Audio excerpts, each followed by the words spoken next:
Ya, hafah ya. Itu di luar Quran. Pada Quran mad lazim mustaqil ilmi. Hafatul lisan. Untung dia bukan Quran gitu kan. Jadi hafah aja enggak pakai ha gitu sampai 6 gitu ya. Ini mah. Kain tarful lisan, taraf sudah namanya ujung, taraf. Taraf itu ujung kayak kita sujud kan karena taraf pada main, Pak. Ujung-ujung di kaki kan, bagian taraf itu ujung. Tarful lisan. Ya, sudah tarful lisan. Di sini bahasanya tuh hanak. Apa tuh hanak itu? Langit-langit.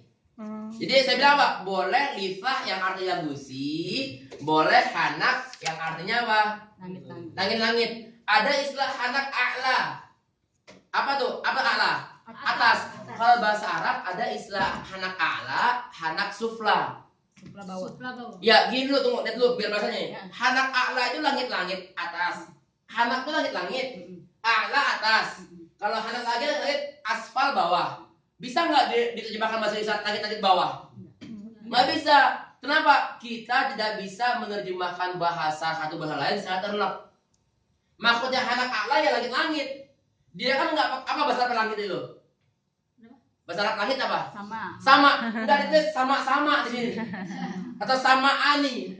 Dua sama. Ya, langit-langit. Kalau kita langit-langit. Maksudnya apa yang ingin saya sampaikan? Nanti kalau ada istilah hanak a'la, hanak asfal, bukan langit-langit atas, langit-langit bawah loh. Langit-langit di bawah langit-langit itu. Dia apa? Bagian lidah. Jadi hanak asfal itu apa? Mendeskripsikan lidah. Hanak asfal, ya asfal ini hanak a'la. Ya langit-langit dia. Paling banyak kan depan, langit belakang. Kalau atas bawah ini langit bawah di sini. Hanak. Maksudnya apa? Rahang bawah gitu ya. Nah di sini rahang atas, langit-langit atas. Namanya hanak. Apa? Ya kuning nih, langit-langit semua ya. Enggak semua segini ya, langit-langit ya. Kalau ini kan ini kuning ini. Kalau ini kan masih langit-langit juga yang lunak, tempatnya kof. Yang lunak ini kan yang keras ini kan? Coba kita rasakan dulu coba sejenak sendiri coba sambil ditutup ininya. Rasakan sendiri. Oh. Ya, atau mau dipegang sendiri bisa di rumah ya, bisa sampaikan kan? Rasakan di sini yang lunak. Yang kita bahas yang keras-keras ini. Nah, untuk tadi maaf, lam, nun, ro, mereka semua di ujung sini semua.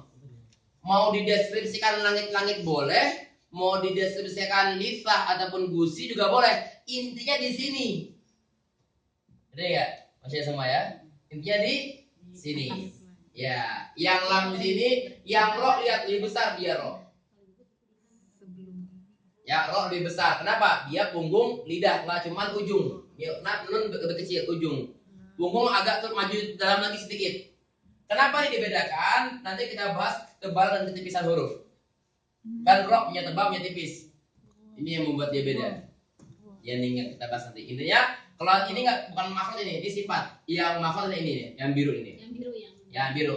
Mengenai ini sifat nanti kita bahas akhir dan tartib ketebalan atau ketipisan suatu huruf. Ya, silakan. Berarti objek ro dengan nun itu berbeda ya, bergeser sedikit ya. Kalau nun itu kan sepertinya dekat, kalau lihat gambarnya dekat ke gusi, pangkal gusi. Pangkal gigi Yeah. Atas. Kalau ro itu berarti agak enggak sama Ustazah. Kenapa apa bedanya? Karena kalau nun cuma ujung doang subjeknya. Kalau ro lebih besar. Ro apa? Dari ujung lidhah ada kelu punggung lidah. Jadi dia subjeknya lebih besar. Jadi ya wajar nempelnya lebih besar. Kenapa? Space-nya lebih besar. Nun kan cuma ujung doang. Kalau ro ujung juga, saya punggung juga gitu. Punggung sini dia lebih besar. Kalau misalnya nih analoginya lidah, ini cuma nun doang segini nih analoginya ya. Misalnya ini lidah nih, analogi aja ya. Misalnya kan nun cuma satu ini aja segini, maka ro segini. Analoginya ya, bukan berubah dia, bukan berubah, lebih besar space-nya. Size-nya lebih besar. Analogi ya, kalau nun segini, kalau ro segini, analoginya kalau dalam si gambarkan visual saya. Mari kan Ustaz contohin sampai keluarin lidahnya. Nun di sini, ro agak. Gimana? Nun di sini. Iya, ini dia. Ro-nya agak. Ya maksudnya agak bukan di situ, maksudnya makin ini. Agak ke dalam. Agak ke dalam, makin ke dalam.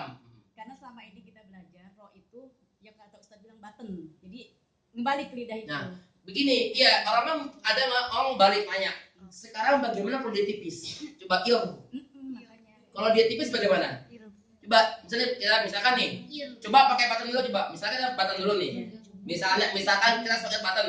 Coba kita baca tebal fathah. Coba mungkin bisa rasional.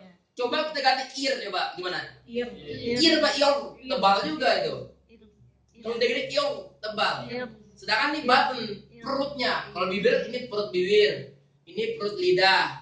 Yang kita minta adalah ini semuanya ya, masih ke atas, bukan bagian perut di sini. Ya jadi kalau saya pribadi lebih masuk akal yang atas itu zohrul lisan. Ya, zohrul lisan. Karena kalau ngebalik itu nggak pernah dapat gitu. Kalau bawah gimana? Nggak Ya, pernah. jadi bagian sini ya. Bukan misalnya lidah ini bukan di dalam sininya, tapi di sini.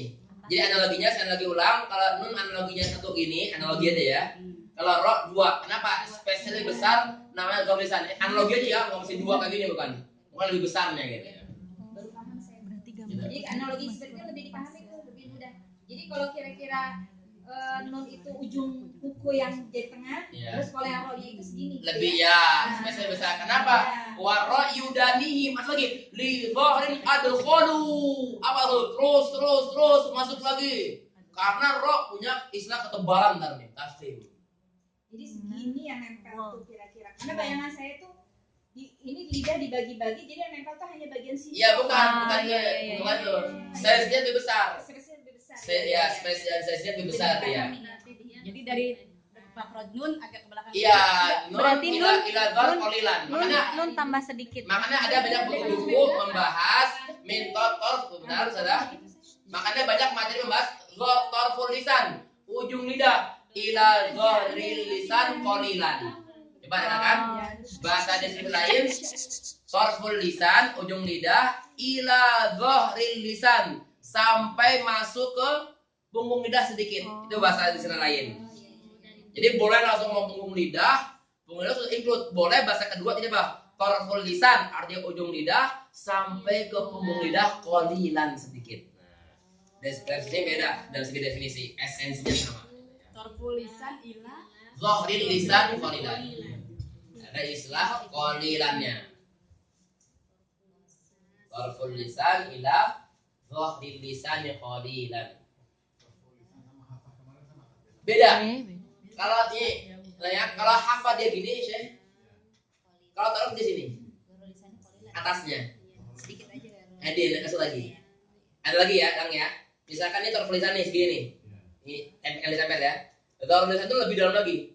Jangan sampai, pokoknya dia torful lisan itu Masya Ustaz semua antara torful lisan dengan wastul lisan. Enggak ketengahan tempatnya iya jim shin, enggak juga ke ujungan tempatnya nun to delta lam apa lagi rupanya itu sin zai sod nah itu. Jadi tidak terlalu mendalam seperti tempatnya jim shin ya. Enggak juga terlalu ujung tempatnya nun.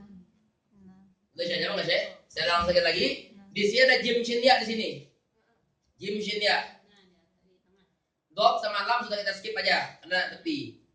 Maka segini dulu nih menjelang ujung ro. Baru nun saja. Nun dan kawan-kawannya ada to, delta, zai, sin, sod, fa, zal, go. Ini semua di sini namanya torful lisan. Ini namanya dzarul lisan, lebih besar lagi. Kalau ini udah punya apa domainnya wastul lisan. Lam di mana? Saya lagi lam tuh di sini. Apa dia nggak main ujung. Makanya saya nggak bilang ujung. Kenapa? Mungkin bahasa ujung juga. Biar nggak bingung. Nama Arabnya namanya hafah, tepi atau sisi. Ini torf namanya. Ya, to, delta, sod, zaisin, fa, zal, go, dan nun. Itu namanya torf istilahnya. Objek subjeknya sama objeknya berbeda-beda, bervarian gitu ya. Sedangkan lam dia sendiri namanya ini dia. Apa namanya itu? Adana hafadil lisan. Hafaz secara umum ini namanya adana hafadil. Ntar bingung lagi. Kok saya bacanya adana halimun taha. Adana dari bawah saya mentok. Ya nggak usah diartikan saya terlak. Bilang aja tapi depan lidah. Karena saya bilang sekali lagi, bahasa tidak diterjemahkan secara letterlock, anak buah, apa child free, ya nggak semua itu ya. Ada kalanya terjemah, ada kalanya tidak letterlock. Sama seperti orang banyak menerjemahkan. Ada terjemah fauri, itu istilah terjemah fauri. terjemah yang direct gitu. Ada orang Arab ngomong, orang Indonesia terjemah langsung. Misalnya orang Arab ngomong gini, khamsah wa ishrin. Apa arti khamsah wa ishrin? Coba. Khamsah 20, khamsah 5, ishrin 20. Itu berapa? Orang Indonesia ada yang terjemah gini, 5 dan 20 loh. Maksudnya apa dengan 50? Itu maksudnya 20, 5. Khamsah artinya 5, wa ishrin artinya dan 20. Itu kalau diterjemahkan ini bukan 5 dan 20 saya Pak. 25. Gitu. Kok dibalik-balik ya? Enggak usah aneh-aneh. Indonesia tuh ada yang balik. Belas 3 apa 13? 13. Kenapa enggak belas 3? Kan 11 itu kan 24. 20 itu berempat. Iya. Kenapa enggak belas 3 dulu, enggak coba 13? Betul. Kita juga muter kan? Bahasa Arab pun muter. Ada juga yang situ. 25 ke bahasa Arab 5 dan 20. Ada yang kembali ke linguistik ya, jauh lagi Iya. jauh. Sekedar ini aja review sedikit. Jadi ini gambaran makhrajnya. Makhraj itu esensinya. Gimana? Dha pun sama, semua pokoknya tadi yang sebutkan dha dan kawan-kawannya, ko dan kawan-kawannya, sin dan kawan-kawannya, namanya tempatnya nun itu semua. Makanya dia spesial nggak terlalu besar. Jadi kenapa nempel sedikit? Bukan karena objeknya lebih kecil, tapi karena subjeknya yang tidak terlalu besar. Sedangkan di sini lebih besar. Makanya lifah itu kan bisa ini dan juga hanak. Nggak mesti hanak paling ujung, sesuai dengan size-nya. Kita masih salat. Siap. Coba kita mulai dari dot, lam, nun, dan ro. Kita mulai. Sukunkan saja.